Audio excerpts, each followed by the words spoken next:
Y, y ahora sí vamos a empezar. Y aspiro compartir la pantalla.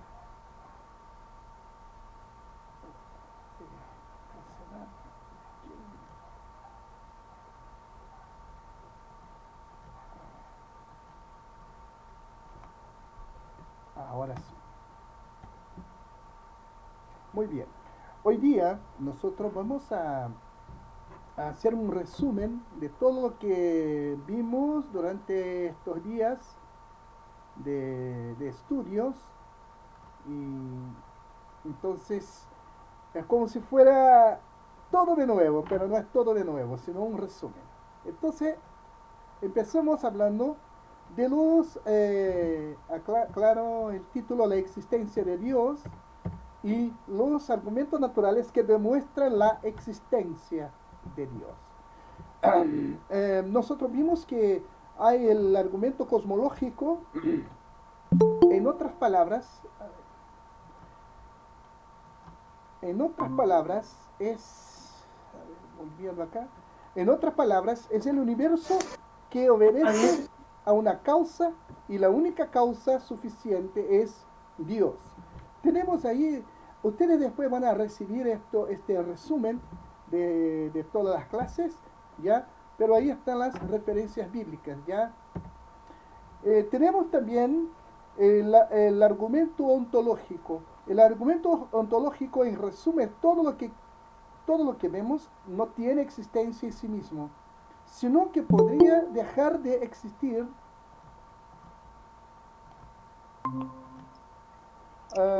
sino que podría dejar de existir. Por tanto, resulta necesario la existencia de un ser que tenga existencia en sí mismo y saque a existencia a todos los demás seres. El argumento teleológico viene del griego telos, que significa final, el orden y armonía del universo. Hay un micrófono abierto. El orden y armonía del universo hace suponer la existencia de una inteligencia interior y superior al mundo que haya programado dicho orden. Ese orden tiene un propósito: demostrar la existencia de Dios. Entonces, ahí están las referencias bíblicas. Ya voy adelantando a los que están entrando ahora. Es un resumen de nuestras clases. El argumento antropológico. Antrop Antropológico viene del griego antropos, que significa hombre.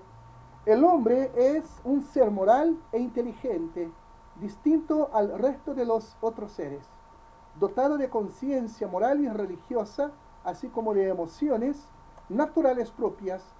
Todo ello obedece. Una cosita acá. Ah, un momentito que entró una cosita acá. Ya se abrió una pantalla. Entonces, todo ello obedece a un ser moral e inteligente que lo originó, cuyo ser se conoce como Dios. Entonces aquí estamos viendo los tres primeros argumentos, ¿ya? Ahora vamos al otro. El argumento moral o psicológico. El hombre es, no es en, es un ser dotado de conciencia que le orienta hacia el cumplimiento de una ley moral común a todos los hombres, como una norma antecedente y superior a él. Esta ley exige la existencia de un legislador que es Dios mismo. También tenemos el argumento histórico, donde vemos todos los pueblos tienen el concepto de la existencia de un ser supremo, hacedor del universo. Los eruditos en historia afirman que el concepto monoteísta es anterior al politeísta. Es decir, monoteísta viene de la creencia en un solo Dios y politeísta es la creencia en diversos dioses. Esto confirma la idea personal de la existencia de Dios en toda persona humana. Entonces, ahí están los 6 argumentos para la existencia de Dios. Ahora vamos aquí también hablando en resumen las pruebas bíblicas de la existencia de Dios. La Biblia no intenta demostrar la existencia de Dios, sino que la afirma desde el principio. Ya sabemos cómo se inicia la Biblia. En el principio creó Dios los cielos y la tierra. Entonces la Biblia no está queriendo demostrar la existencia de Dios, sino que ella afirma la existencia de Dios desde el principio. La Biblia comienza presentando a Dios en actividad. Ahí está el verbo creó. Entonces, también la Biblia es la revelación de Dios al hombre dada en forma amorosa para que el hombre pueda conocerle. La Biblia revela a Dios por sus nombres. Entonces ahí hay varios versículos para que ustedes después busquen y ustedes van a ver que vimos también durante el estudio que cada nombre revela algo de Dios. La Biblia presenta a Cristo como la suprema revelación de Dios, por su condición de verbo de Dios, que sabemos quién es el verbo de Dios, por ser Dios también. Ahí están todas las referencias bíblicas, no vamos a leerlas ahora porque nos tomaría bastante tiempo. Vamos a ver los atributos de Dios. Es un resumen, ya hermanos, no vamos a hablar todo, es un resumen. Definición: atributo es la perfección divina propia de Dios que le distingue y afirma como Dios revelado en la Escritura y capaz de ser manifestado a sus criaturas. Entonces, ¿qué es un atributo? Esto que acabamos de leer. Vamos a ver la clasificación de los atributos de Dios. Veamos. Existe un amplio modo de clasificarlos según la forma de considerar a Dios y sus perfecciones. Vamos a una clasificación sencilla. La clasificación de Dios, sobre sus atributos es sencilla. También hay cosas que son incomunicables. Nosotros vamos a ver aquí en resumen. Llamados también ónticos, absolutos o constitutivos. Son nombres técnicos para clasificar los atributos de Dios. Entonces, primero, que es una cosa amplia, hay varios modos de clasificar los atributos de Dios. Esta clasificación es sencilla, incomunicable, y llamados también de ónticos, absolutos o constitutivos. Son perfecciones exclusivas de Dios que solo Él puede poseer. Es muy interesante esto. Ahora, pero el ser humano, Él ama, ¿cierto? Pero Dios es amor. Un ejemplo, una comparación. Porque nosotros tenemos esta conciencia de justicia, pero nuestra justicia comparada con la justicia de Dios, ella es considerada trapo de inmundicia.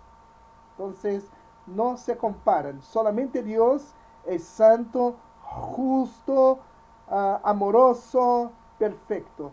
No hay semejante a Él. Vamos a los atributos comunicables, que también son llamados relativos. Son perfecciones que en grado absoluto solo posee Dios, pero que en algún modo están también en sus criaturas como manifestación de su imagen y semejanza. ¿Se acuerdan cuando nosotros vimos esto de Génesis capítulo 1, 27? Entonces fuimos hechos a la imagen y semejanza de Dios. Entonces, si Dios es un ser moral, nosotros también somos seres morales. Un ejemplo, ¿ya? Vamos a estos que son atributivos, ónticos, absolutos, incomunicables o constitutivos. Ah, ¿Cuáles son? La simplicidad. Es increíble que Dios es simple. Dios es simple. Entonces, la simplicidad es la perfección divina que hace que Dios sea absolutamente puro, sin composición. Dios es absolutamente puro. Por eso llamamos simple. No es un ser complejo, que tiene varios compartimientos. No, no, no. Dios es simple, es absolutamente puro, sin composición. Dios es puro en su ser, no es compuesto, por tanto ahí viene la primera idea de que Dios es indivisible. Dios es indivisible. En la simplicidad nosotros vamos a ver a un Dios indivisible. El hombre es un ser compuesto. Ahí está la referencia bíblica. ¿Por qué el hombre es un ser compuesto? Espíritu, alma y cuerpo.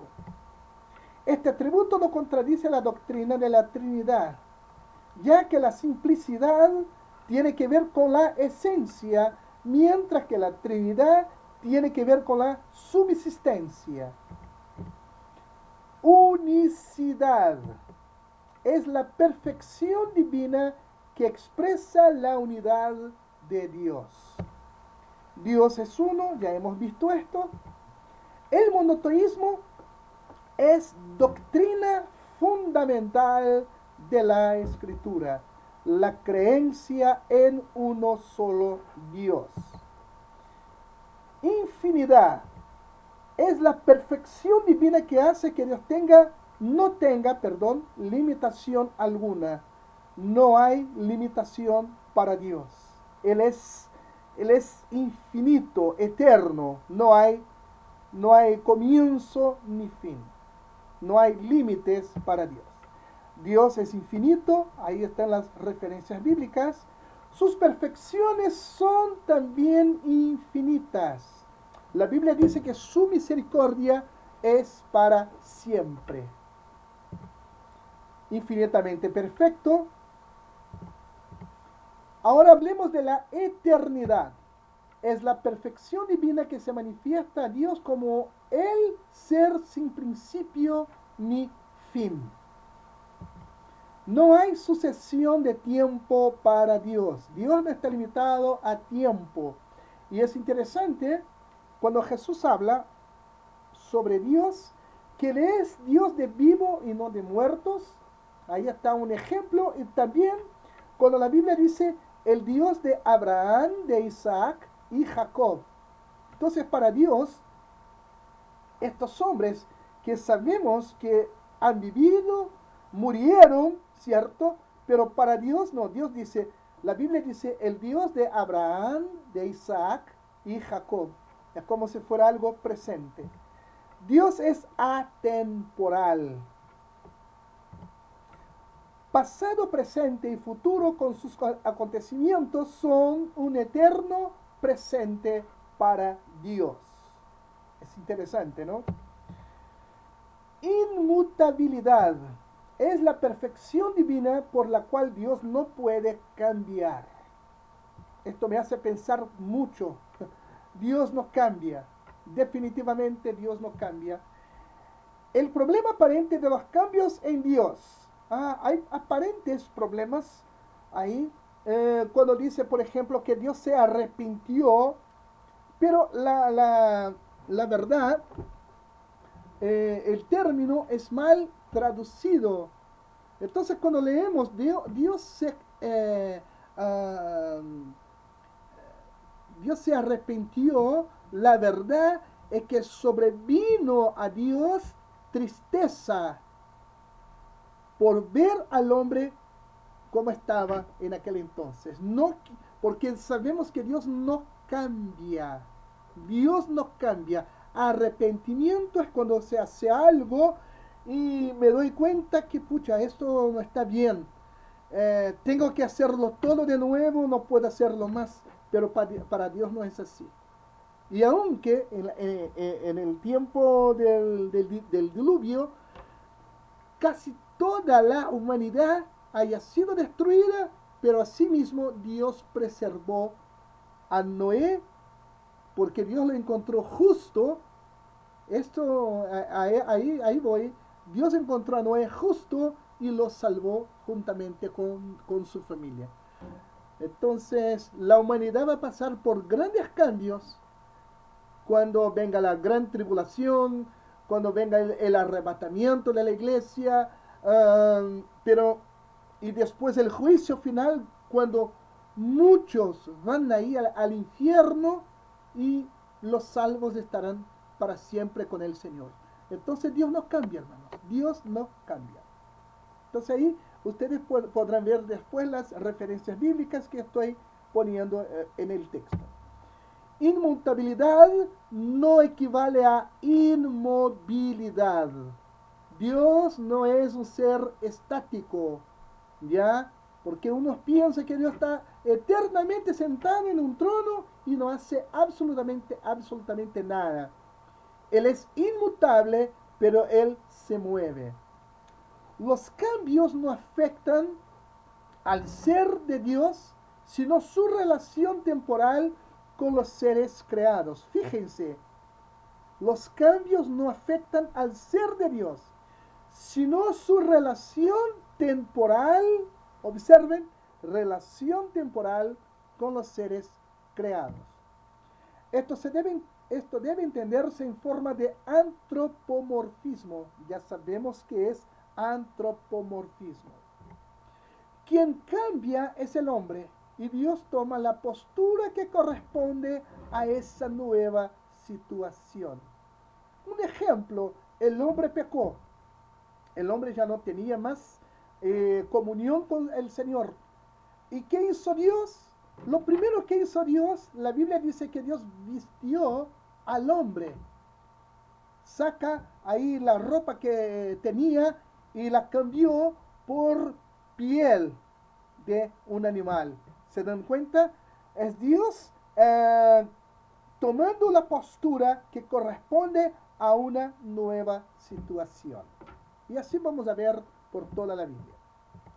Omnipresencia, ya sabemos que es omnipresencia, pero vamos a hablar en resumen de lo que es omnipresencia. Es la perfección divina por la cual Dios puede estar presente en todo lugar al mismo tiempo, no fragmentaria, sino íntegramente.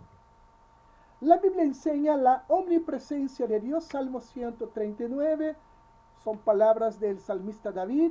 Él puede estar en cualquier lugar que allí va a estar el Señor. Jesucristo expresó ese atributo aplicándolo a su persona. Ahí tenemos Mateo 18:20, que dice que donde están 2 o 3, allí estoy en medio de ellos. Y Mateo 28:20, Jesús diciendo que estoy con ustedes todos los días, hasta el fin. La tercera persona de la deidad, Dios, el Espíritu Santo, es omnipresente como corresponde a Dios, morando en cada creyente. Romanos 8:9. Soberanía es la perfección divina por la cual Dios es supremo sobre todo, reina, decreta y actúa sin que nadie ni nada pueda resistir a su voluntad. Nada y nadie puede resistir a la voluntad del Señor. Más que un atributo, es la causa de todos ellos. Dios es soberano. Dios es el creador y su dominio es perfecto sobre toda su creación, tanto en el momento de producirse como en la sustentación actual y término futuro. Él siempre será soberano. Dios es soberano en la salvación. No se olvide ahí, esto es muy interesante. En Efesios capítulo 1, de 1 a 14, muestra que Dios es soberano en la salvación. Él es rey sobre todos. Su voluntad permanece. ¿Ya? Vamos a la omnisciencia.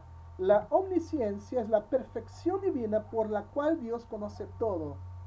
tanto los hechos en el pasado, presente y futuro, como lo que hubiera ocurrido en determinadas circunstancias. El conocimiento absoluto de Dios, ahí están las referencias bíblicas. Dios tiene conocimiento absoluto, conoce hechos concretos, conoce el futuro con absoluta precisión, conoce lo que hubiera ocurrido en determinadas circunstancias. Ya, esto habla un poco de la omnisciencia. La omnipotencia es la perfección divina por la cual Dios tiene todo poder para hacer que se cumpla todo aquello que se propone. La Biblia enseña claramente la omnipotencia de Dios, su poder al servicio de su voluntad. La omnipotencia evidenciada por Cristo. Ahí están algunos versículos. Su poder en contraste con la impotencia humana. Entonces, ahí hablamos un poco de esto, ya de los atributos que son incomunicables. Ahora vamos a los relativos o comunicables. Justicia. ¿Qué es justicia? Es la perfección divina por la que Dios actúa con absoluta rectitud. Está afirmada por la Escritura, es manifestada en la perfección de su ley. La Biblia nos muestra que la ley del Señor es perfecta. Entonces, ahí está, manifestada en la cruz, donde el castigo por el pecado es aplicado a Cristo, quien es cargado con nuestros pecados para satisfacer las demandas inquebrantables de la justicia divina. Entonces, el apóstol Pablo dijo que Dios no libró a Jesús de la cruz, sino que entregó a Jesús para que el castigo por el pecado le fuera aplicado.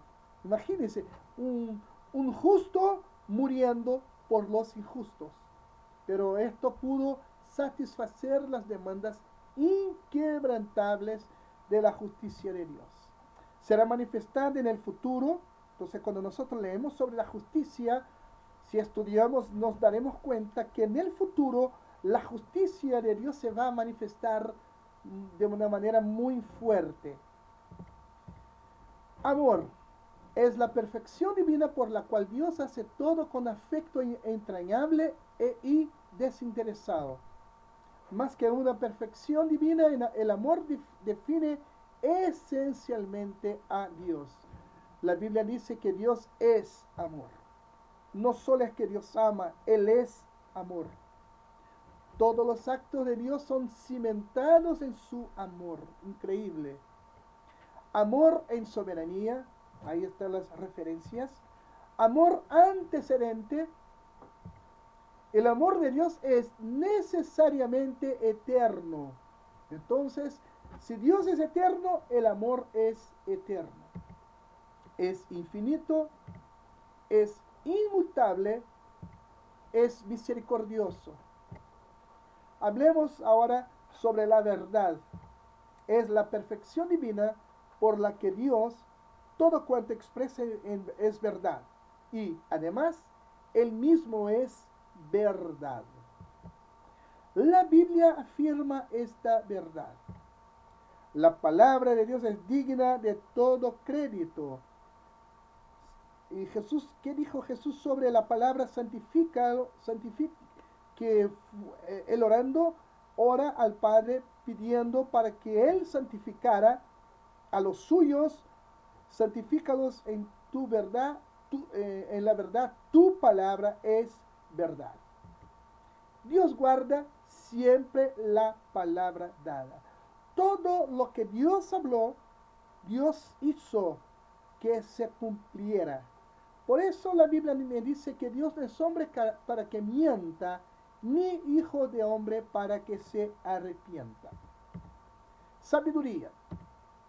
Es la perfección divina que permite a Dios un conocimiento exhaustivo de todo sin necesidad de ser enseñado ni posibilidad de aprender nada nuevo.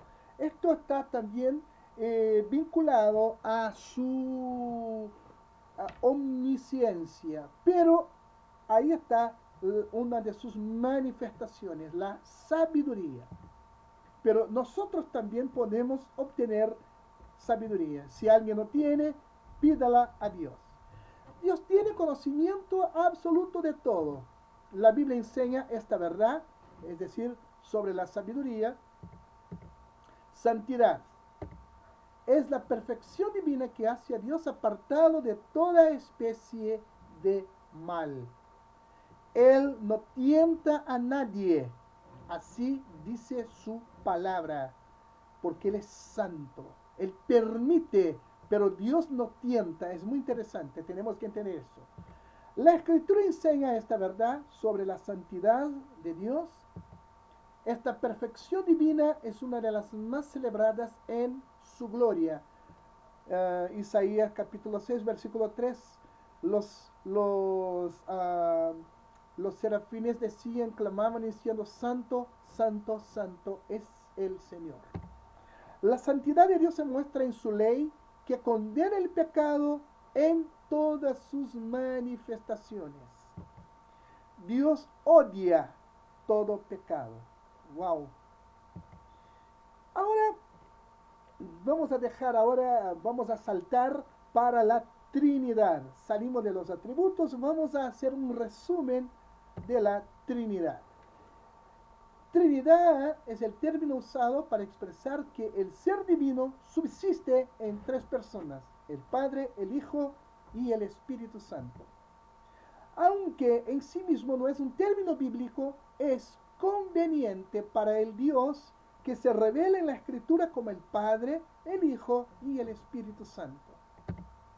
Esto enseña que dentro de una esencia de la deidad se distinguen tres personas. Revelación de la Trinidad en el Antiguo Testamento. Nosotros vamos a ver que en el Antiguo Testamento, ¿qué pasaba? Nosotros ya vemos al comienzo, Génesis capítulo 1, versículo 1, ya hemos analizado el texto. Veamos las alusiones a una pluralidad de personas en Dios. Se evidencia, entre otras, por las manifestaciones del ángel de Yahweh. Se identifica con Jehová mismo siendo a la vez el mensajero de Jehová. Un texto importante está en Isaías 16. Voy a leer este texto aquí. Isaías 48, versículo 16. De entre varios textos que tenemos ahí, vamos a leer este texto, Isaías 48, versículo 16. Estoy aquí buscando en mi Biblia. Veamos. Acercaos a mí, oíd esto. Desde el principio no hablé en secreto. Desde que eso se hizo, allí estaba yo. Y ahora me envió Jehová el Señor su Espíritu. ¡Qué interesante! Entonces, acá nosotros vemos una alusión a la Trinidad.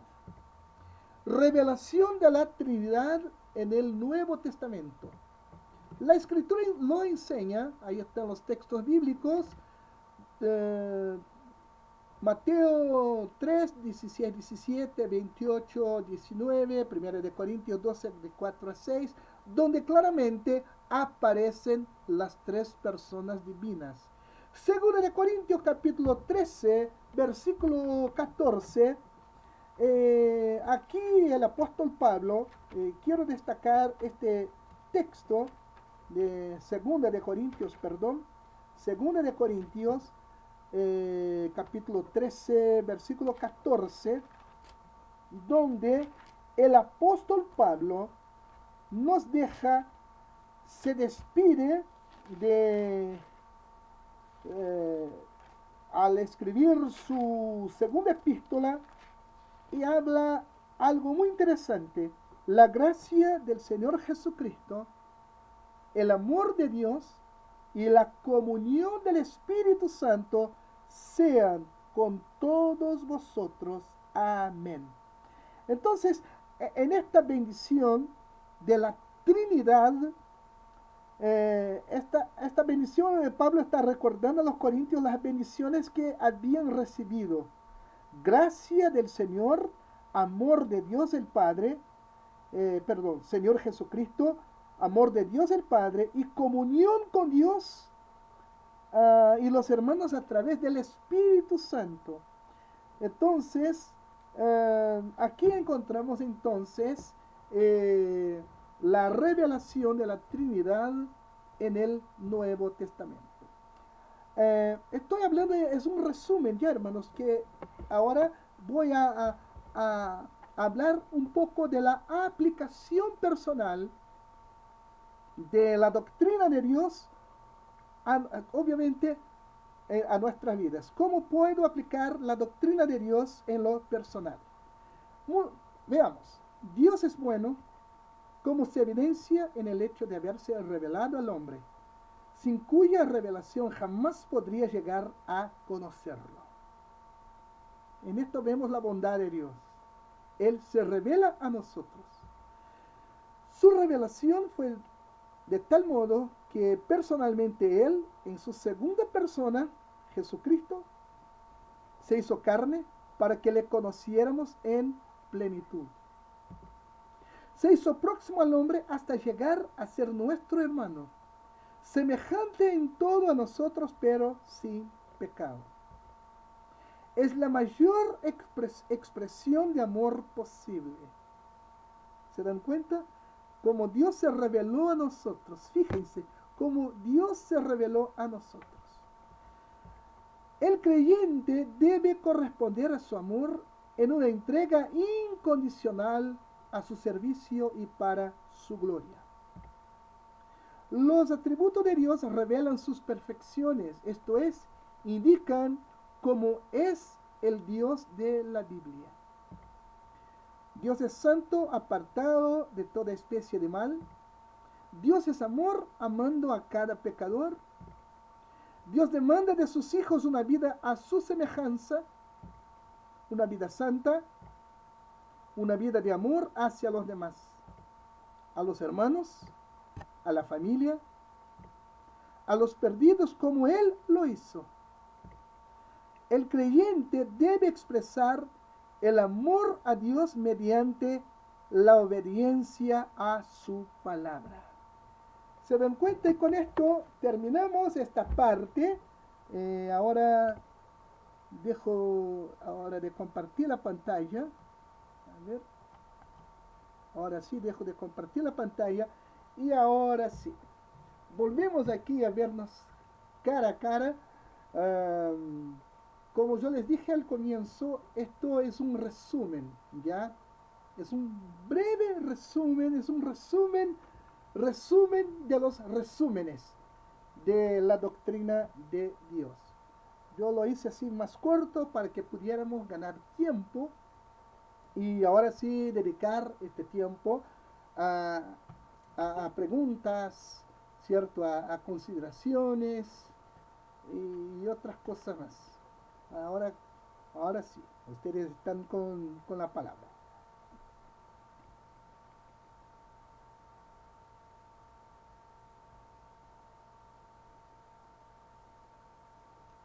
Dios, estamos como en la eternidad, se hizo silencio. Buenas tardes a todos, ¿cierto? Hola, profe. Hola, ¿me escuchan o no? Sí, Sí, es que yo estoy escuchando bien, estoy ya, escuchando bien. estoy ahora con el celular, estoy ocupando otro sistema, no lo conozco bien. Una pregunta, no sé si es pregunta o cómo llaman la acotación, no sé, pero cuando usted menciona la simplicidad de Dios, ¿ya? La gente cree que cuando hablamos de simplicidad de Dios, decimos o queremos decir que Dios es simple o como fácil en algún sentido. Pero yo entiendo que no se habla de eso, sino que Dios no es compuesto. Dios no es, yo lo escuché así, no, Dios no es como nosotros Ajá. estamos compuestos por diferentes órganos, diferentes emociones y así. Dios no, Dios es 100% amor, Dios es 100% justicia, Dios es 100% espíritu, Dios es 100% sabio. Él no es como nosotros, un poco de aquí, un poco de allá, una pizca de esto. No. Él no deja su justicia por su amor como nosotros. Ahora, ¿por qué hago esta mención? Porque cuando hablamos del Shema, siempre nos vamos como en la dirección de la unidad de Dios eh, versus la Trinidad de Dios. Este Shema, Dios es uno, oye Israel, Jehová tu Dios uno es, ¿cierto? ¿Tendrá también que ver con esa simplicidad de que Dios eh, es indivisible? En eso pensé cuando usted Ajá, sí, sí. mencionó la simplicidad, una acotación, una pregunta, un comentario que hago. Cierto. Bien, aquí me veo congelado en este momento, yo no sé por qué, estoy congelado, pero, sigo hablando. Si no, yo cambio de cámara acá. Dios, interesante en Deuteronomio esta declaración. Creo que voy a cambiar de cámara. Voy a cambiar de cámara. Un momento. Respiro, voy a cambiar de cámara. Configuración. Acá es todo en vivo. Ahora sí. Ahí, volví. Lo que pasa, hermanos, es muy interesante. Esta pregunta me llama la atención por el hecho de que ahí cuando dice, um, um, bien, casi hablo el texto en hebreo, que siempre que habla de, oye Israel, el Señor nuestro Dios es uno, ya así, y automáticamente yo ya me acuerdo de, de esto en hebreo, porque desde niño yo hablo esto, Shema Israel, Adonai Eloheinu, Adonai Echad, así se dice en hebreo, ¿ya? Pero ahí vemos, hermanos, incluso la simplicidad en la fe, en la creencia. Dios no es complejo. Nosotros, nuestra naturaleza, ella tiende a ser compleja. Y en general, uh, si estuviéramos en una clase aquí hablando con filósofos, wow, los conceptos de Dios serían increíbles.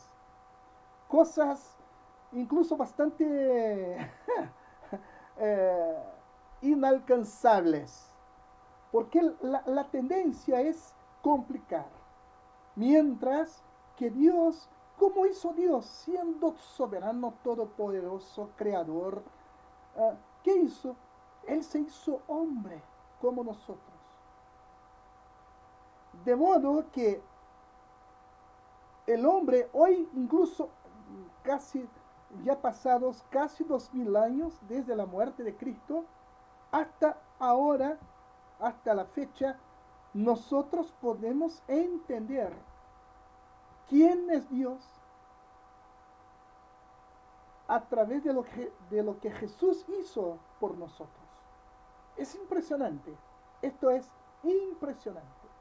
Mientras que hay religiones y conceptos filosóficos que complican y complican, eh, incluso Jesús, aquí y terminando esta parte, Jesús simplifica toda la cuestión religiosa. ¿Qué dijo Jesús? Ama a Dios con todas tus fuerzas, con toda tu alma, con todo tu entendimiento, y ama al prójimo como a ti mismo.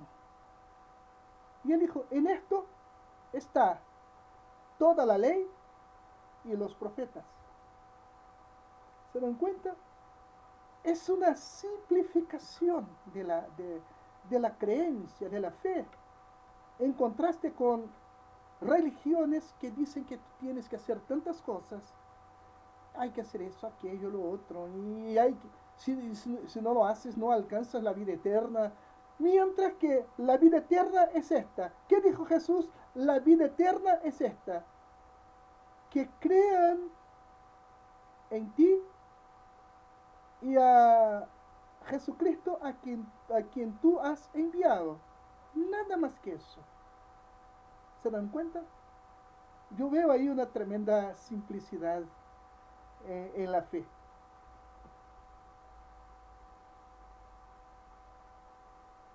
Esta, me tomo la palabra nuevamente, Sin problema. esta característica, no sé cómo llamar este atributo, no sé si es un atributo, una Ajá. característica de Dios, o de esta descripción de la simplicidad de Dios. Simplicidad.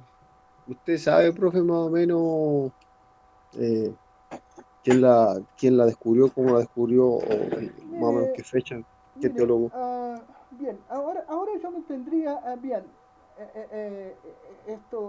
estos números, pero bien, em, por lo menos la teología que tiene algo de la teología que practicamos, ¿no? Ella tiene algo cercano a los 500 años, porque habían varias creencias. Sabemos nosotros que durante muchos siglos, más de 10 siglos, por más de 10 siglos, el mundo estuvo bajo el dominio o la teología católica.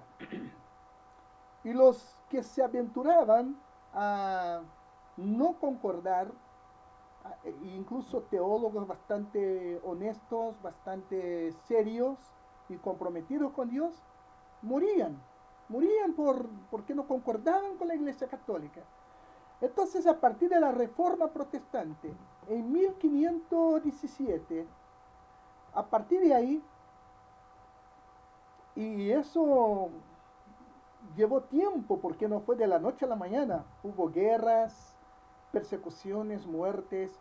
El hecho de que un hombre tradujera la Biblia a su idioma, eso fue su sentencia de muerte. Imagínense, imagínense, el primero que tradujo la Biblia al idioma inglés. Entonces, eh, pero a partir más o menos de 1680, los bautistas ya tenían eh, ¿cómo se llama? Su declaración de fe. Y yo tengo esta declaración, es maravillosa, la declaración de fe de 1689. Ahí se habla de la simplicidad de Dios, se habla de los atributos de Dios, se habla de una vida de santidad, es decir, cosas que ya existían, que estaban en la Biblia y que fueron como que codificadas para que pudiéramos tener una mejor comprensión. ¿Ya? Entonces, porque hay cosas que a veces están en la Biblia, hay doctrinas que están en la Biblia y están como que codificadas. Uno lee al comienzo y no entiende. Y lee y lee y lee. Y después de mucha lectura, después de mucho estudio y por la iluminación del Espíritu Santo, algunos entienden. Yo escuchaba, y termino por acá esta parte, de uno de los mejores eh, biblicistas de la actualidad, es un argentino, un judío argentino que es el curador de los rollos del Mar Muerto, se llama Adolfo Reutemann. Él dijo, es un hombre que conoce, imagínense, es el hombre que cuida a los rollos del Mar Muerto, que son los manuscritos más fieles a manuscritos del Antiguo Testamento más fieles y mejor conservados, preservados también. Él dijo que hay textos en la Biblia que son muy difíciles. Gracias a Dios que los cristianos tienen el Nuevo Testamento, que es una especie de decodificación de muchas doctrinas. Fíjense. Entonces, una declaración de fe es la decodificación de la decodificación. Es decir, es un resumen de lo que está en la Biblia. Entonces, hay declaraciones de fe y conceptos teológicos que tienen algo de 500 años, otros tienen 400, otros 350 aproximadamente. ¿Y por qué esto? No es una novedad, son cosas que están en la Biblia y que fueron, yo pongo entre comillas, fueron decodificadas para una mejor comprensión de nosotros.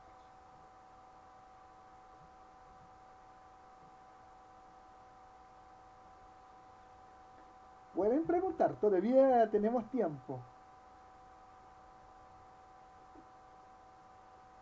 Me da lata ser el único que habla, pero Pero no hay problema.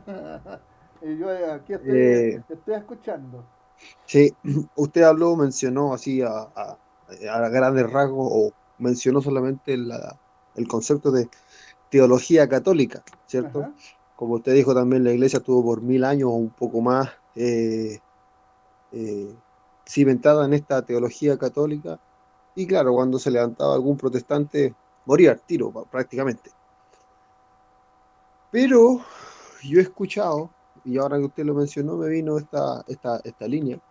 La teología católica no es tan terrible como nosotros la creemos, lo que yo he escuchado. No, no, no, no.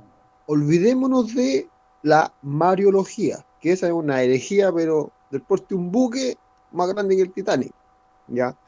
Entonces, podríamos eh, estudiar la teología católica, uno, dos, y no quiero ser gravoso para no enredarnos. Eh, ¿Conoce la confesión de fe de Westminster? Sí, la conozco y yo tengo una copia de ella acá. Ya, según su percepción y lo que conozca de la confesión de fe de 1689, ¿cuál es mejor? Mire, Dos, mire, yo la confesión de Westminster, yo la encuentro muy buena. Ella viene después de incluso muchos conflictos, porque lamentablemente también, si vamos a la historia de la iglesia, vamos a ver que hubo conflictos entre protestantes. Hubo una guerra después de la reforma protestante. Después de la reforma hubo la contrarreforma. Estamos hablando de casi 500 años, ¿cierto? Y después que la cosa pareciera estar en paz, los católicos dijeron, no, nosotros nos quedamos aquí, ustedes los protestantes se quedan ahí. Y algunos países, por ejemplo, hasta el día de hoy, como Alemania, que el norte de Alemania es católico, perdón, el norte es protestante y el sur es católico, y es un país que la gente no se pelea por religión. O Suiza, que es un país cuyas bases son completamente protestantes, ¿ya? Pero ¿qué pasa? Entre los protestantes hubo también controversias por causa de la doctrina de la Trinidad, por causa de la doctrina de la gracia, hubo divisiones e incluso conflictos. Y después que finalmente hubo paz, es por eso que tenemos algunas denominaciones como bautistas, presbiterianos, metodistas, congregacionalistas, episcopales y otras llamadas denominaciones históricas. Y cada uno comenzó a tener su declaración de fe. Por ejemplo, la iglesia presbiteriana es muy buena, me gusta mucho. Ahora, ellos tienen un pero. ¿Cuál es el pero de la iglesia presbiteriana? Es que ellos bautizan a infantes, como los luteranos. Ah, ah, Hay otros, como los bautistas. El término bautista viene de que bautiza, bautiza en agua, obviamente, ¿cierto? Ellos no concordaban con con estas creencias de otras denominaciones. Los bautistas no bautizan a infantes, bautizan a personas que creen en Jesucristo y creen, confiesan, ¿cierto? Y tienen una genuina experiencia de conversión. Esta es una de las bases de los bautistas. Ahora siguen la Biblia, son muy bíblicos. Los presbiterianos, aunque bauticen a niños, no son todos, ahora ya no se bautizan tanto a niños como antiguamente, ellos son muy bíblicos. Y de verdad yo simpatizo mucho a los presbiterianos. Los mejores teólogos de la actualidad en Brasil son presbiterianos. Entonces, son dogmas. Y tú hablaste de una cosa muy interesante sobre la teología católica romana. Ella es buena. El gran problema no está en la teología, está en los dogmas. Cuando comenzaron a, a decir, por ejemplo, que el Papa es infalible. Ellos no sacaron de la teología, sacaron de los dogmas. Como muchos dogmas que están en las iglesias evangélicas, no se sacó de la teología. La teología es una, son dogmas. Ahora, terminando las declaraciones de fe, cada denominación debería de tener su declaración de fe. Yo encuentro bueno, esto da incluso credibilidad. Por ejemplo, uh, voy, me mandan algo de una iglesia, por ejemplo, entro a una página web de una iglesia y veo ahí su declaración de fe. A ver, creen en Dios, en la salvación, en la gracia, el perdón de los pecados, en Jesucristo como el Hijo de Dios, que Jesucristo vino, vivió, murió, resucitó. Oh, amén. Porque si, yo no sé cuál es la declaración de fe, es decir, la creencia de aquella iglesia, como dijo el pastor, hay gente que es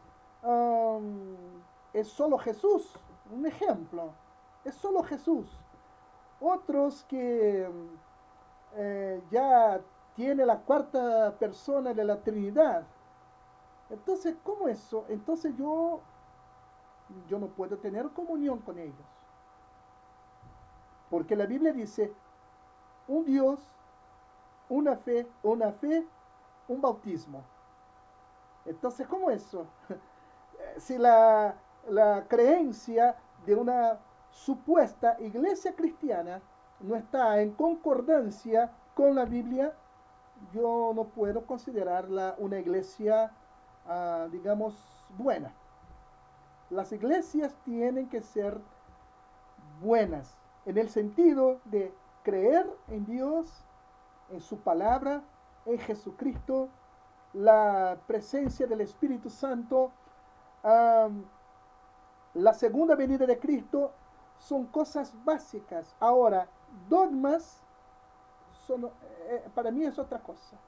Yo no tengo problemas con dogmas, a no ser que dichos dogmas contradigan lo que está en la Biblia. Y el problema de la Iglesia Católica fue justamente esto. Dogmas que el Papa, él tiene más autoridad que la palabra. No puede. puede.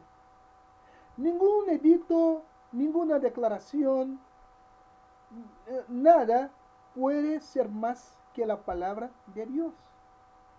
Aunque sea un santo hombre de Dios que lo diga, no puede. Y nosotros no podemos aceptar. Entonces ahí está el gran problema. Son los dogmas, no la teología. La teología para mí es una, de verdad, es una. La teología católica no habla de la mariolatría, no habla de esto. Por ejemplo, si vamos a Tomás de Aquino era católico. Y yo estudié sobre Tomás de Aquino. Y a tantos otros. Entonces, uh, el problema no está en la teología, el problema está en los dogmas.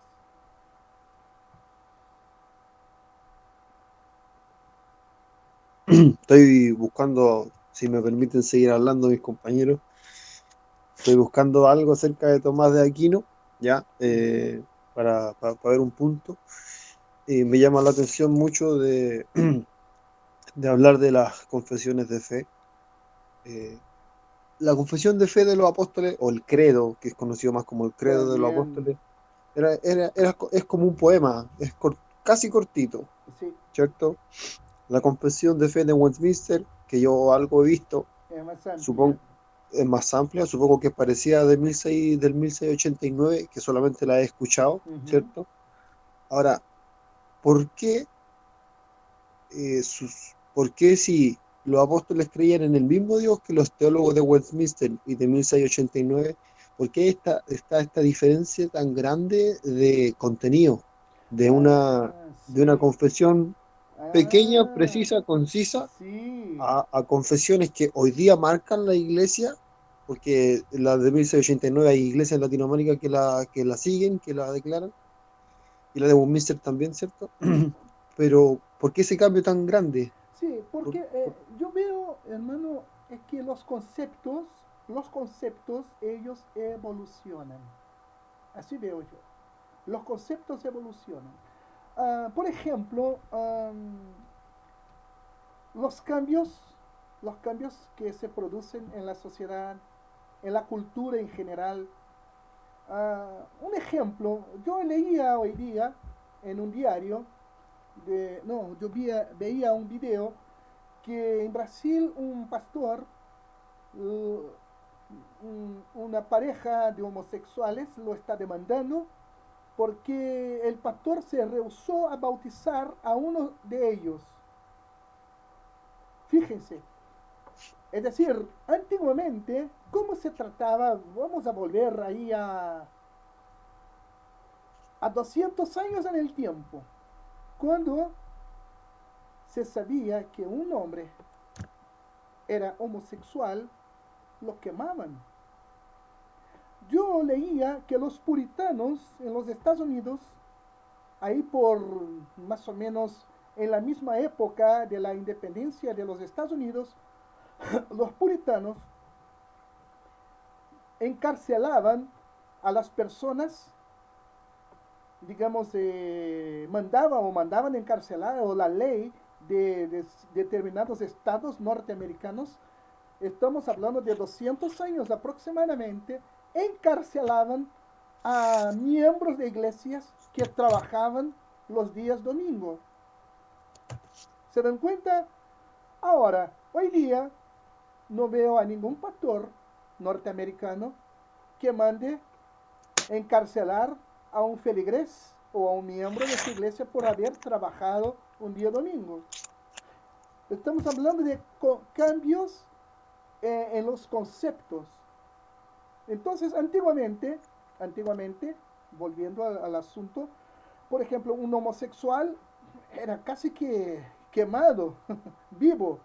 Hoy día no. Es decir, los conceptos evolucionan.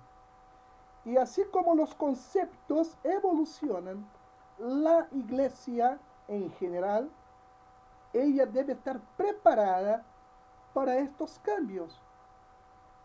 Porque, por ejemplo, es por eso que es importante, por lo menos por la ley, de algunos países es importante que una iglesia tenga estatutos y reglamentos internos, porque estos estatutos y reglamentos internos demuestran en lo que cree la iglesia, cuál es la finalidad de la iglesia, la finalidad de sus ministros, la obra de la iglesia en general y uh, un ejemplo, en el estatuto de la iglesia dice que el casamiento es monogámico, ¿cierto? Monogámico y entre un hombre y una mujer, según nuestra creencia. Si esto está registrado y la ley del país dice que hay libertad religiosa, la libertad religiosa significa que el Estado no interviene en los asuntos internos de la iglesia. ¿Y qué pasa? Es que muchas iglesias no tienen estatutos, no tienen reglamentos internos, o siquiera tienen una personalidad jurídica. ¿Y qué pasa?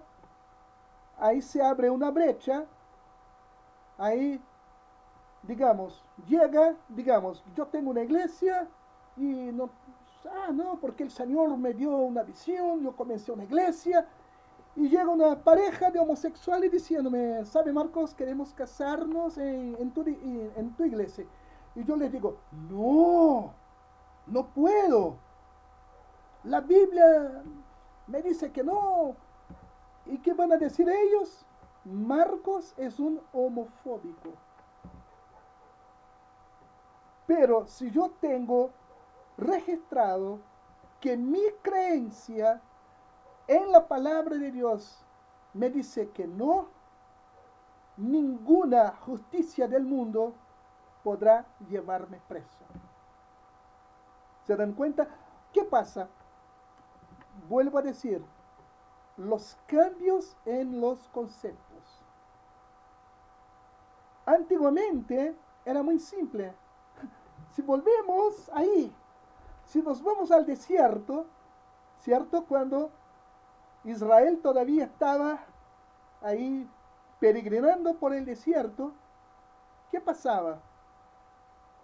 Los sacerdotes, los mismos sacerdotes, Nadab y Abiú, los hijos de Aarón, que no se portaron bien, ¿qué les pasó? El Señor mismo los quemó. Pero estoy seguro que hoy día esto no va a pasar. Esto no va a pasar. Vivimos bajo la gracia. Es el tiempo de la iglesia. Entonces, a lo largo de 1970 años aproximadamente de existencia de la iglesia, la iglesia fue evolucionando. De repente conceptos tan chiquititos como la doctrina de los apóstoles, incluso es el tema de mi próximo mensaje, estoy preparando, voy a hablar de la doctrina de los apóstoles. Voy a hablar de los comienzos, de los primordios de la iglesia. Como dijo usted, hermano, era muy fácil. Eran cosas sencillas. Ellos no tenían problemas con homosexuales porque los homosexuales no vivían mucho tiempo. O si querían hacer sus cochinadas era aparte, no era en vivo y en directo como se hace hoy día las cosas. No. Entonces, repito, los conceptos fueron evolucionando. Y es por eso que hoy día a veces la cosa se vuelve tan complicada, mientras que debería de ser tan simple, tan sencilla.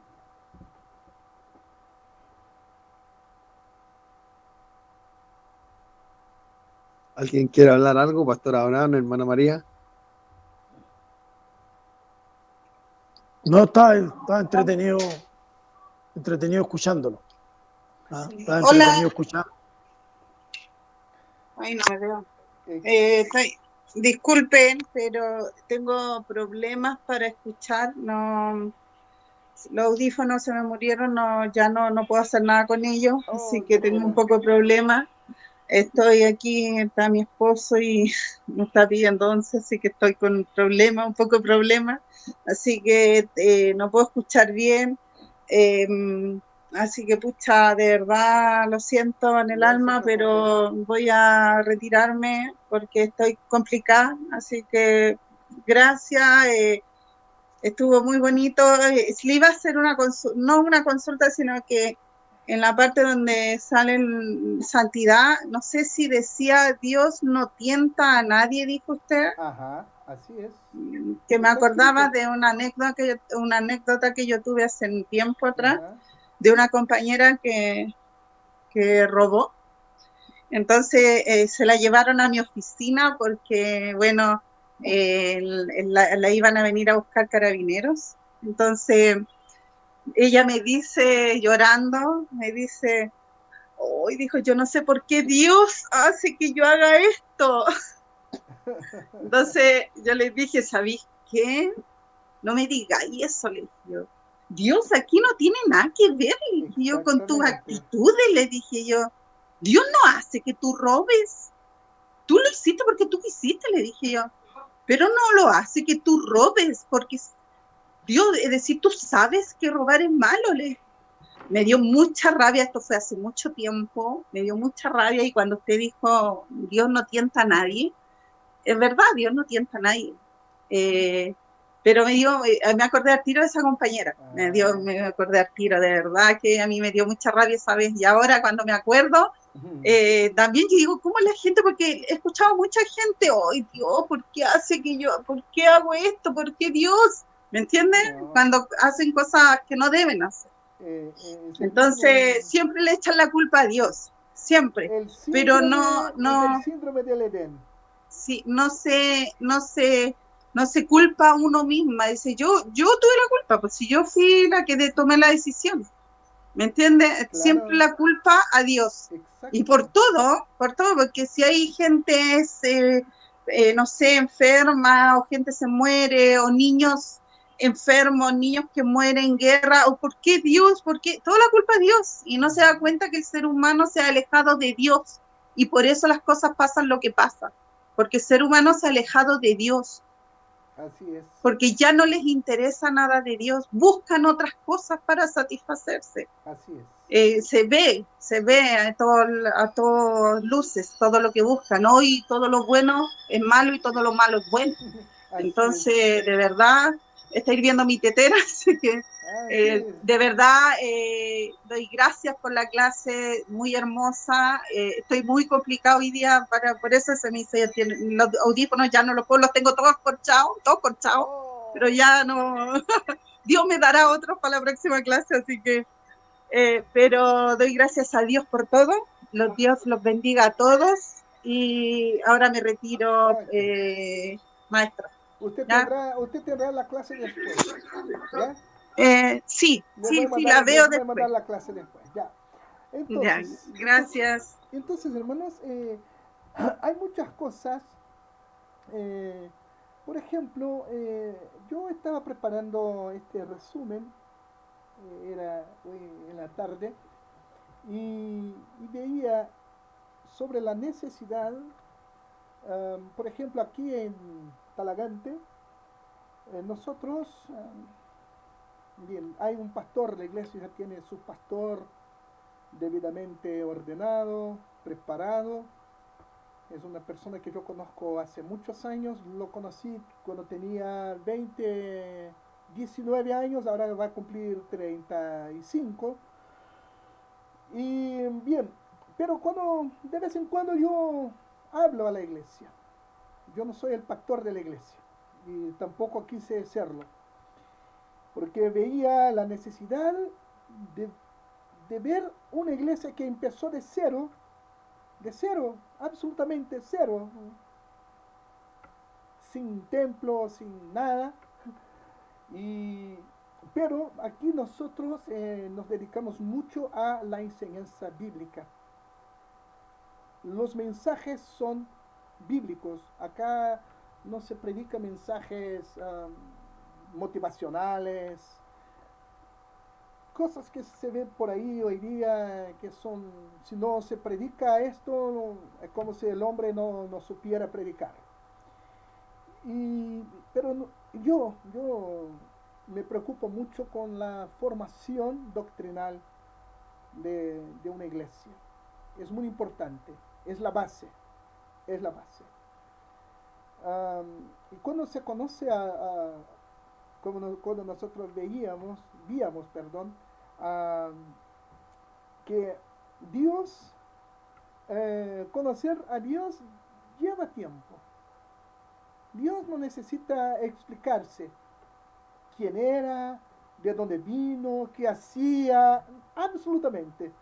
Como vemos en Génesis 1:1, en el principio creó Dios los cielos y la tierra. Y punto, ¿cierto? Ahora, a nosotros, como criaturas e hijos, tenemos que ir conociendo a Dios cada día. Y esto es de a poco, es de a poco.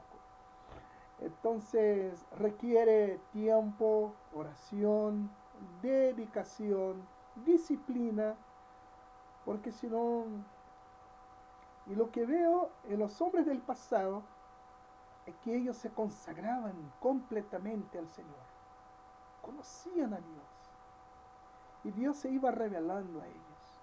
Me acordaba de una clase que ustedes tuvieron sobre vida devocional, cuando mi esposa hablaba de aquellos hombres del pasado que se dedicaban a la oración y al estudio. Son los medios que tenemos para comunicarnos con Dios.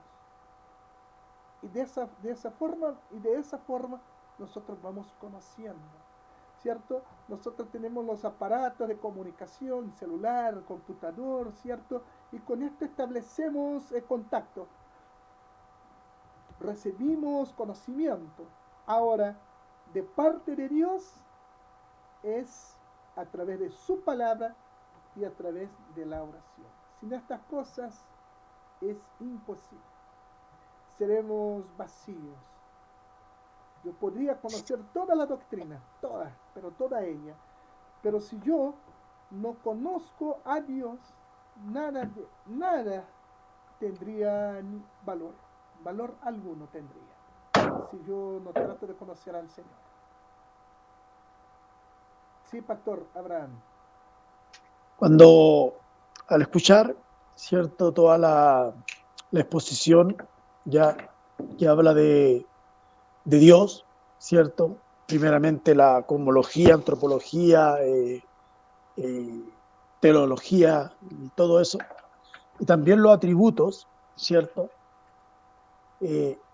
No he escuchado nunca ni se habla, no sé si porque Dios no lo conoce o sí lo conoce, yo creo que sí, pero no se habla de un Dios conocedor del mal. ¿No conoce el mal Dios?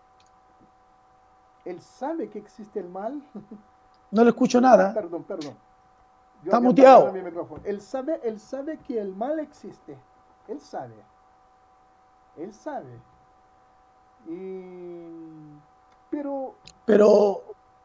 Pero ¿por qué no se escucha decir? Una vez yo le dije a una persona, Dios conoce el mal, pero no lo practica. Exacto. ¿Por qué no se habla de eso en estos atributos? ¿Ah? Que es un Dios conocedor del mal, pero no lo practica. Ahora, obviamente, por ejemplo, esto que estamos hablando hoy día es un resumen. Porque si fuéramos a hablar dentro, por ejemplo, cuando se habla de la bondad de Dios. Yo tengo un libro de teología acá, que cuando se habla de la bondad, son cerca de 200 páginas solamente de la bondad. Y ahí habla la cuestión del mal, todo eso. Entonces, es un asunto muy amplio, es muy amplio. Estamos hablando, porque imagínense, bondad. y es amplio. Amor es amplio. Todo es Porque la otra vez, muy amplio. claro, porque la otra vez hablamos los dos, yo le decía que Dios es el creador de todo. Ajá. Él creó todo. ¿Ah? Creó todo. Entonces, ¿se puede decir que fue él que creó el mal? No. ¿Quién es ¿Por el qué? mal? ¿Quién es Espéreme. Ajá. Porque cuando está en el huerto del Edén, Ah, Dios le dice a Adán, de todos los árboles del huerto podéis comer, porque él hizo todos los árboles, todos los lados. todo lo hizo él. Y estaba el árbol de la ciencia del bien y del mal, que lo creó Dios. Exacto. Entonces yo podría decir ya que Dios creó el mal. Ahora, ¿y por qué puso justamente el árbol en el jardín? Ahí, justo en el medio del jardín. ¿Qué quiso hacer Dios? Quiso probar al hombre. Él quiso probar al hombre. Dios tiene Dios, como Dios es soberano, ¿cierto? Él es soberano y Él puede probarnos. Sí, por supuesto, por Y supuesto. supuestamente muchos de nosotros ya hemos sido probados. Por supuesto, por supuesto. Cuántas circunstancias, cuántas cosas. Y entonces en el caso, y se dan cuenta, el hombre desobedeció, comió, y a partir de aquel momento se desata maldición. Dios le dijo a Adán, ahora la tierra es maldita. ¡Wow! Era todo, cuando Dios creó era bueno. Era bueno. Y la desobediencia desató la maldad, incluso el cambio en la naturaleza del hombre. El hombre, la primera reacción de Adán y Eva, se escondieron cuando oyeron la voz de Dios. Claro. Es decir, se cortó la comunión en la tierra maldita y ahora viene la sentencia sobre Adán. ¿Cierto? Ahora tú tendrás que trabajar, tendrás que cuidar la tierra, a la mujer dolores de parto, e incluso la serpiente, ahora te vas a, literalmente tú vas a comer polvo. Sí, ¿Se dan sí. cuenta? Hubo un cambio e incluso cuando el hombre sale de ahí, y otro, el hombre que debería vivir eternamente, Dios pone un límite. Ahora morirás. Tú eres polvo y al polvo, y al polvo volverás. Y otra cosita, y si nos vamos ahí avanzando en la historia, vemos que los hombres vivían muchos años, Matusalén y ya todos ellos. Ahora, cuando llegamos a Noé, después del diluvio, ahí surge un cambio. La vida del hombre tenía como máximo 120 años. Bien, Abraham vivió como 170 años. Pero a partir de hasta Abraham más o menos, el hombre ya pasa a vivir menos. Yo noto que hubo un cambio en el ADN, en la genética humana. Hubo un cambio. ¿Se dan cuenta? Es decir, el hombre comienza ahora a adaptarse a lo que Dios había dicho. Morirás. Tú eres polvo y al polvo volverás. Y Moisés en el Salmo 90 habla que la vida del hombre es 70 años. ¡Wow! Y los que llegan a 80 no va a pasar de cansancio, pesadez, ¿cierto? Entonces es increíble esto. Sí, sí. ¿Se dan cuenta? Sí. Ahora con el tema que yo pregunto, No, para mí Dios es soberano y es Dios y eterno y todo. Yo no le quito ninguna gloria a Dios por lo que pregunto. ¿Ah? No, a mí lo que más me apasiona cuando pregunto esto es que Dios es el creador de todo. Sí, ¿Ah? Dios creó todas las cosas. Él, claro, Él no practica el mal, pero tiene sus súbditos que lleven al mar a la gente. ¿Ah? Sí. Y ahora ¿Ah? y el mal y el bien están ahí delante de nosotros hasta el día de hoy. Claro, Hasta claro, el claro, día de hoy. claro, Entonces, el que quiera hacer el bien, todo le saldrá bien. claro, Él claro, va a dormir en paz. Cuando duerma, hay paz en su corazón, es decir, en su conciencia y tantos otros beneficios, mientras que el que hace el mal, wow, el sueño no le llega, es la preocupación, me van a llevar preso, me van a matar. Ah, es increíble, es increíble. Yo me acuerdo que una vez yo estaba con una persona que conocí y que había hecho muchas cosas malas. Era un policía en Río de Janeiro y la policía de allá de verdad mata, pero mata a lote. Y él había matado a mucha gente, de verdad. Ahora era un cristiano, me dijo, pastor, me arrepiento y todo eso. Y él me estaba llevando a mi casa, o a la casa donde yo estaba hospedado en ese entonces, y de verdad el hombre manejando el auto miraba derecha, izquierda, adelante, atrás y hasta arriba, de preocupado. ¿Se dan,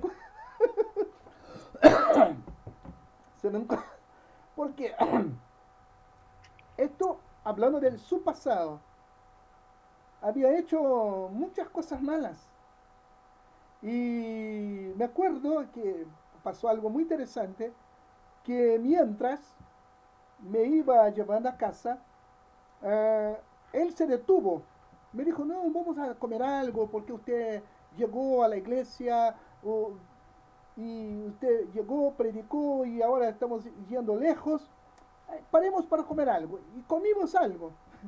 Comimos ahí. Y cuando salimos, llama a su esposa, preocupada, y le preguntó, ¿dónde estás? Y me dijo, yo estoy en la avenida Brasil, que es una avenida que tiene 60 kilómetros de largo. Estoy en la avenida Brasil, estoy llevando al pastor. Ella me dijo, es que por dónde pasaste hubo un asalto. Los hombres ahí, como 15 hombres asaltando, como las encerronas de acá. Y, y yo dije, wow, increíble cómo son las cosas, ¿no? Entonces, y cuando me dejó en la casa donde yo estaba, yo le dije, hermano, que Dios le bendiga y todo, y yo preocupado. Y me dijo, no, no, pastor, pero no se preocupe, porque ya conozco todo. Y cuando llegó en su casa me llamó, pastor, acabo de llegar. Es decir, una persona, un ejemplo, ¿ya? Una persona que hace el bien no tiene preocupaciones, de verdad. Es como dice el Salmo 4, versículo 8. En paz me acostaré y dormiré, porque solo tú, Señor, me haces vivir confiado. Cuando, bueno, cuando escuchaba al hermano Jorge yo hablar acerca de la simplicidad de Dios, se entiende que Dios es simple. Eso es. Sí, simple en su forma de ser, porque simple porque él no está compuesto de nada como nosotros, porque Dios es espíritu. El Sí, sí, espíritu, correcto, ¿cierto? correcto. El espíritu no contiene nada. No se refiere, entonces no se refiere a que nosotros los compliquemos en tanto saber de Él. ¿O Tam- sí? También, porque solamente, ¿y por qué tenemos a Dios? ¿Cómo se entiende a Dios? Por el Espíritu, Ya, ¿cierto? claro, claro. Pablo dijo, ustedes tienen la mente de Cristo. Si tenemos la mente de Cristo, vamos a entender Dios, no vamos a complicar. Ahora, el que no conoce a Dios, complica, viene con cosas, pero las más increíbles que podamos imaginar. Son las más increíbles, los Claro, conceptos, porque, etcétera.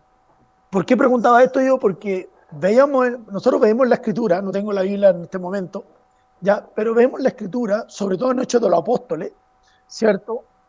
Que decían ellos, cree en el Señor Jesucristo y serás salvo. Eso. ¿Ah? No sé si después ellos le darán una clase de discipulado, teología, no sé. Sí, sí, bien. Cuando una persona, si ustedes leen la Didaqué, ustedes se van a dar cuenta, estamos hablando de la iglesia primitiva, ¿Qué es ¿ya? lo que es la didaqué? ¿Didaqué? ¿Qué es lo que es? Didaqué es la enseñanza de los apóstoles. Ah, La ya, palabra ya. es una palabra griega que significa enseñanza. Eh, la enseñanza de la iglesia primitiva era rígida.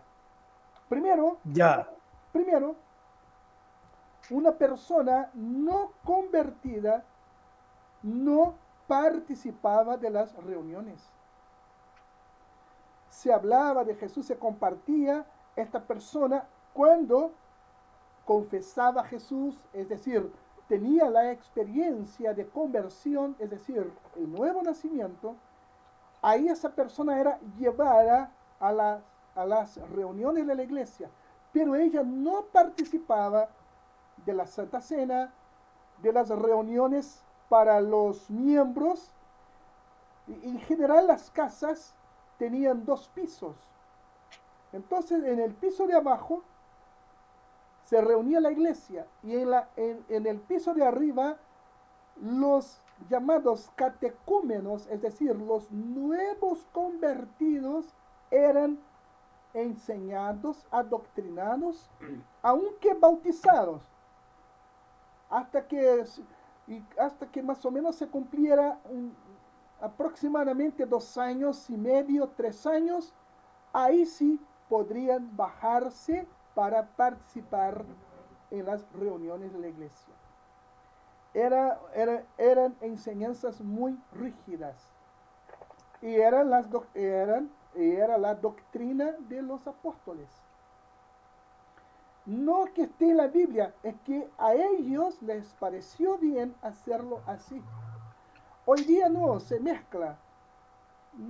Y a veces eh, entra gente no convertida. Ay, no, él no va a entender nada, porque él no es convertido.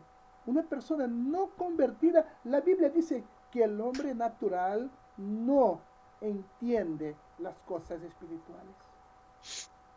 Es increíble, ¿no? Así hacían los primeros hermanos en los primeros años de la iglesia primitiva, y eso duró aproximadamente 400 años. Durante 400 años fue así. Entonces ellos enseñaban, y es por eso que eran iglesias fuertes. Si vemos y si comparamos con la actualidad, eran iglesias muy fuertes.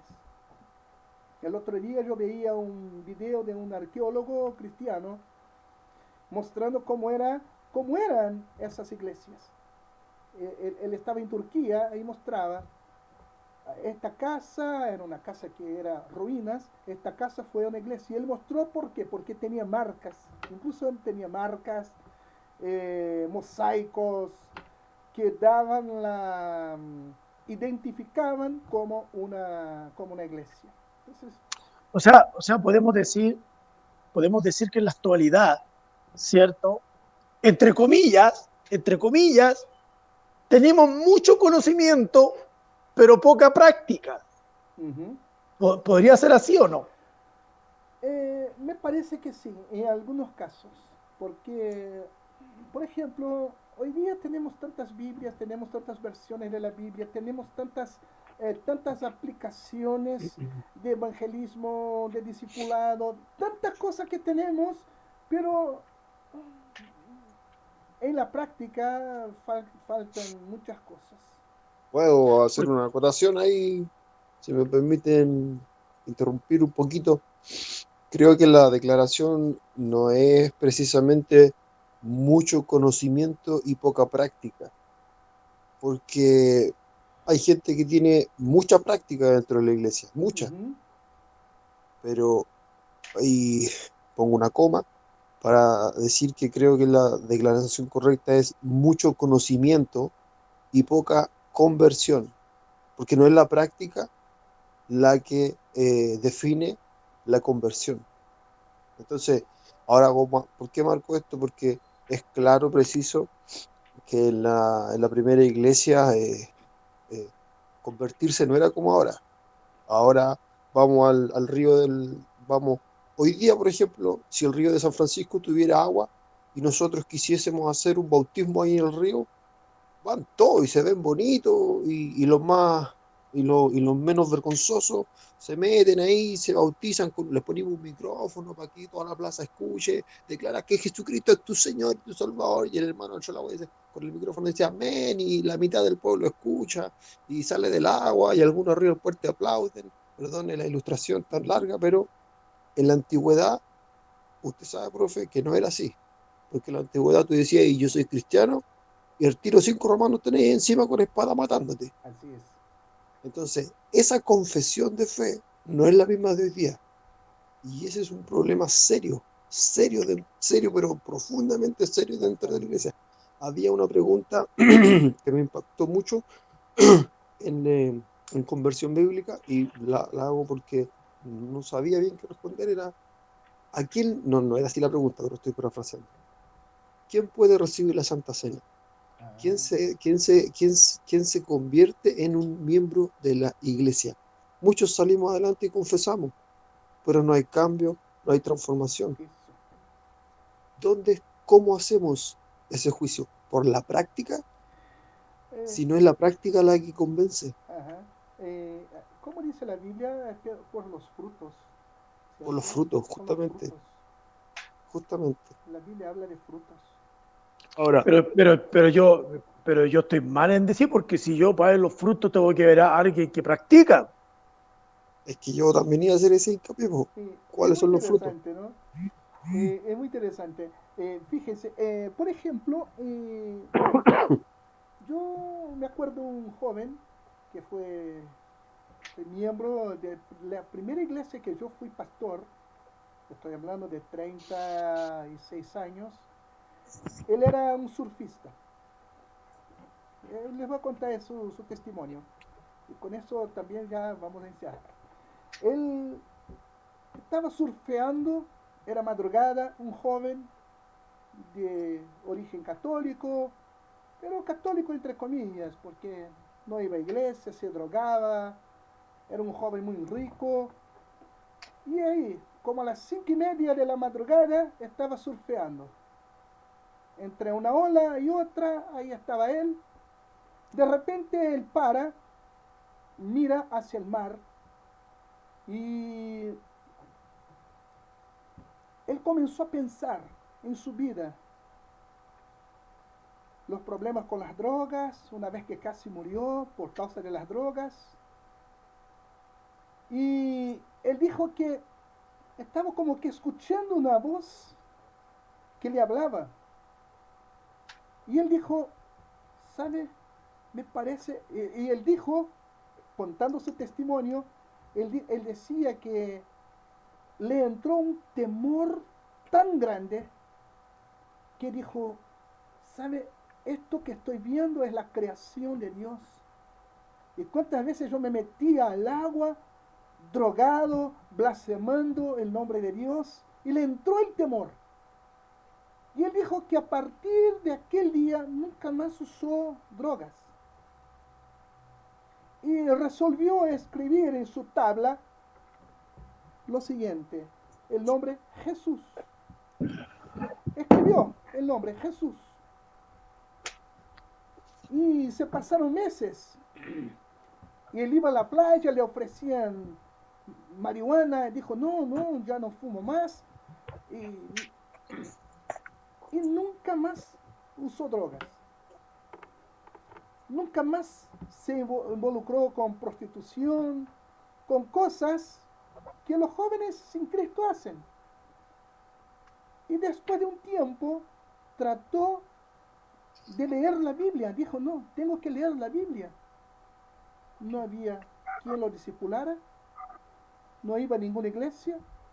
Y leyendo la Biblia, leyendo, oraba, pedía a Dios gracia para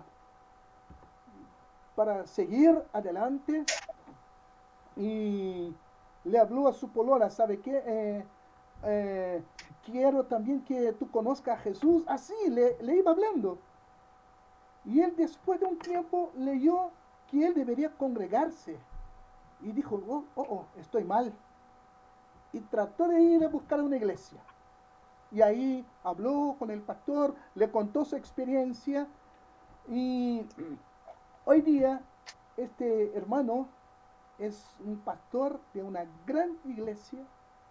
Hasta el día de hoy está con 60, ahora tiene 62 años, una vida completamente entregada y consagrada al Señor. ¿Se dan cuenta? El que se convierte da fruto. El hijo. ¿Por qué eso de conversión? La conversión, nacer de nuevo. El nacer de nuevo significa tener la naturaleza del Padre. Es diferente de una persona que es religiosa. ¿Cuál es la diferencia entre un religioso y una persona que nació de nuevo? El que nació de nuevo da fruto. Un bebé nace, ¿cierto? El padre no tiene que hacer ningún esfuerzo para que el bebé crezca, ¿no es verdad? Es algo natural, va creciendo. Ahora, el trabajo del padre y de la madre es cuidarlo, porque es un bebé. No sabe comer, no sabe cambiar sus pañales. Cuando comienza a caminar, tenemos que estar ahí cuidando para que si cae no se lastime. Y va creciendo, va madurando hasta que se vuelva una persona adulta. El Hijo de Dios, ¿qué necesita el Hijo de Dios? Cuidado. Pedro habla, hijitos, desead la leche, desead como hijos la leche espiritual, ¿cierto? Después Pablo habla de que debemos comer una comida más sólida, ¿cierto? ¿Cierto? No comida, no viandas, porque tenemos también que alimentarnos de acuerdo, así como un bebé no puede comer no sé, un curanto, no se da un curanto a un bebé, ¿cierto? ¿Qué se le da a un bebé? Leche. Después va comiendo una cosita, papilla, y ya no se le da empanada, bebida, gaseosa, nada de eso. Va creciendo, después ya puede comer una empanadita, puede comer, pero todavía no se le da un curanto. Cuando es una persona ya formada, sí se puede comer un curanto. Igual que los bebés espirituales necesitan los cuidados, ¿cierto? El acompañamiento de un líder, de un buen pastor, y con eso va creciendo, va desarrollándose, y como dice la palabra, va creciendo en la gracia y en el conocimiento de nuestro Señor y Salvador Jesucristo. Lo que pasa, lamentablemente, yo creo que cada pastor, cada líder que tiene realmente conciencia es que hay mucha religiosidad. Y obviamente hay personas con tendencia a la religiosidad, pero que necesitan nuevo nacimiento.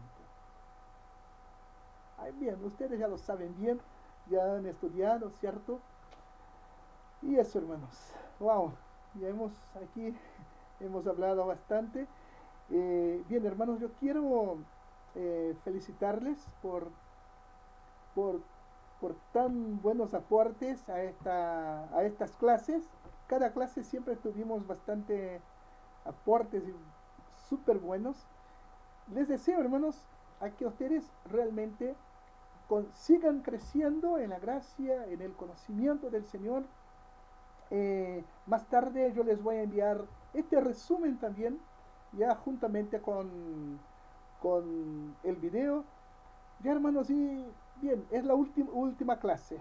Estamos entonces concluyendo este curso. Les deseo, hermanos, que el Señor les bendiga mucho y que ustedes sean ahí, donde están ahí, que sean de gran bendición para la iglesia que ustedes están ahí, así como los demás hermanos de ese lugar tan precioso. Ya, hermanos. Antes que termine, me gustaría, porque usted dijo que usted estaba preparando un mensaje de la doctrina de los apóstoles. Sí. Bueno, algún día hace un tiempo para que nos dé esa doctrina de los apóstoles. ¿Qué decían los apóstoles? Es tan sencillo.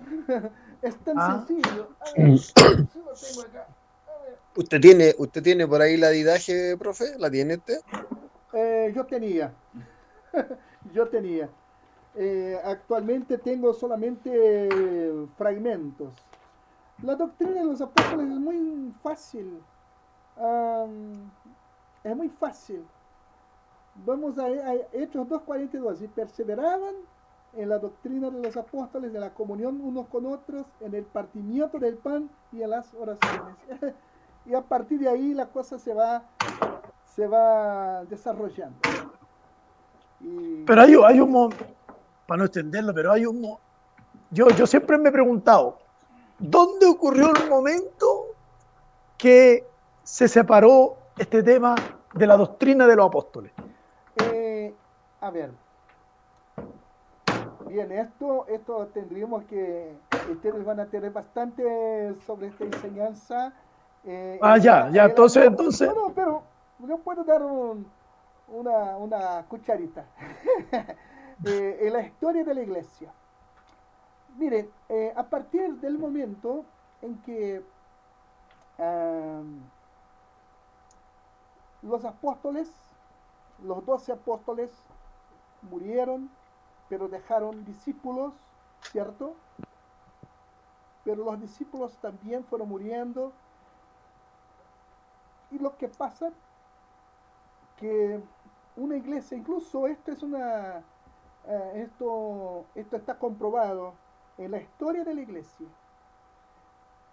Por ejemplo, hay avivamiento en una generación, ¿cierto? Ahí viene la segunda generación. Está más o menos, cuando llega la tercera generación, incluso se olvidan lo que pasó hace 50, 60 o 70 años. Ya se olvidan. Ya no es más lo mismo. 3 generaciones. Entonces lo que pasó a la iglesia primitiva fue eso. Pasaban las generaciones y se iban olvidando. Era iglesia. Pero ahí surgimiento de filosofías, la influencia de filosofías, la influencia, por ejemplo, cuando llegamos al tiempo de Constantino, cuando se oficializa la iglesia estaba completamente corrompida. Se habían pasado poco más de 300 años. Entonces, es por eso que vamos viendo cambios y cambios.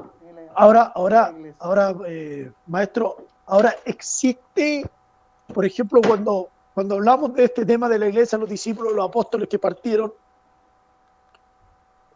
en algún momento se olvidó, a ver, ¿cómo poder explicarlo claramente? Porque siempre uno dice, es que mi papá me enseñó esto. Quedó un registro último de que alguien dijera que el apóstol Pablo me enseñó esto. Estoy hablando de un discípulo, de una persona. ¿Hay algún libro? ¿Existe algo? Hay muchos libros, de verdad, hay libros que incluso van a contar cosas que parecieran que un verdadero puntapié en el estómago, porque uno va teniendo una idea muy clara de la verdad. Porque a veces hay mucha fábula, hay mucha historieta en cuanto a la historia de la iglesia. Hay mucha historieta. Yo mismo estoy haciendo un curso con uno de los mejores, creo que es la mayor autoridad en Nuevo Testamento en la actualidad. Es un español no cristiano llamado Antonio Piñero. El hombre fue capaz de escribir un libro eh, completamente traducido del griego, un Nuevo Testamento, pero literalmente con comentarios del texto tal cual él es. Una consulta, Ajá. disculpe que alargue este tema, pero ¿junto a quién no escribió ese libro, esa Biblia? ¿Cuál Biblia? Los comentarios. Lo que pasa es que hace un par de meses atrás yo Ese vi, autor se llama Antonio Piñero. Antonio Piñero. Incluso ya el libro salió este año y ya está en la segunda edición. Imagínense, el libro se agotó. Ya está en la segunda edición. Está en venta solamente en España y se imprimieron como 2000 libros y se acabaron así. Incluso los que están saliendo están con preventa, es decir, ya están vendidos. Ya, imagínense, porque ahí muestra la Biblia tal cual ella es, incluso no en ese orden que tenemos, en el orden cronológico. Él comienza, por ejemplo, con Primera de Tesalonicenses, que fue el primer libro del Nuevo Testamento. Es muy interesante. Entonces, son lecturas muy difíciles, hermanos, son muy difíciles, no les voy a decir que son fáciles, pero de verdad que valen la pena. Muy bien, hermanos. Toda consulta que ustedes tengan, de verdad, podrán hacerlas por ahí en nuestro grupo, ya, hermanos. Así que, bien, me despido de ustedes por ahora, porque en septiembre volvemos. Ya, hermanos, muchas bendiciones. Cuídense mucho y que Dios les bendiga. Dios le guarde. Amén. Gracias.